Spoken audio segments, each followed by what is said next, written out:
Welcome to ரீகாஸ் fusion. சம்மருக்கு ஒரு சூப்பரான ரோஸ் மில்க்கு எப்படி செய்யலான்னு பார்க்கலாமா? இது அப்படியே ஜூஸ் ஷாப்பில் கிடைக்கிற மாதிரி க்ரீமியாக டேஸ்டியாக இருக்கும். இது எப்படி செய்யலான்னு பார்க்கலாம் வாங்க. அதுக்கு ஒரு பவுல் எடுத்துக்கோங்க. அதில் ஒரு டேபிள் ஸ்பூன் சப்ஜா சீட்ஸ் சேர்த்துக்கோங்க. இதை தண்ணி விட்டு ஒரு 30 நிமிஷத்துக்கு ஊற வச்சுக்கோங்க. இது ஜெல்லி கிறிஸ்டல்ஸ். இது சூப்பர் மார்க்கெட்டில் கிடைக்கும். இது ஆப்ஷனல் தான். இது சேர்க்குறதா இருந்தால் நீங்கள் ஒரு 2 டேபிள் ஸ்பூன் சேர்த்து சூடான தண்ணியை சேர்த்து கலந்து விட்டுட்டு இதை ஃப்ரீசரில் வச்சு ஒரு 45 மினிட்ஸ்க்கு ஃப்ரீஸ் பண்ணி எடுத்துக்கோங்க.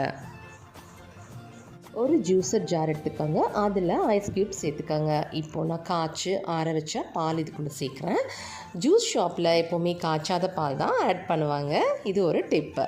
அதுக்கப்புறம் கொஞ்சமாக சுகர் சேர்த்துக்கோங்க. ரோஸ் மில்க் எசன்ஸ் ஒரு டீஸ்பூன் சேர்த்துக்கோங்க. இது நம்ம க்ரீமியாக பிளெண்ட் பண்ணி எடுத்துக்கணும். இப்போது நம்ம ஜூஸை செட் பண்ணிடலாம். அதுக்கு ஒரு கிளாஸில் ஐஸ் க்யூப் சேர்த்துக்கோங்க. கூடவே எடுத்து வச்சுருந்தோம் இல்லையா சப்ஜா சீட்ஸ், அதுக்குள்ளே சேர்த்துக்கோங்க. இப்போது கிறிஸ்டல் பாருங்கள் அழகாக செட் ஆகி வந்துருச்சு. இதை நீங்கள் சேர்த்துக்கலாம். ஒருவேளை உங்களுக்கு இந்த ஜெல்லி விருப்பம் இல்லைன்னா இதை நீங்கள் ஸ்கிப் பண்ணிடலாம். இப்போது நம்ம பிளெண்ட் பண்ண க்ரீமியான அந்த ரோஸ் மில்க்கை அதுக்குள்ளே சேர்த்துக்கலாம்.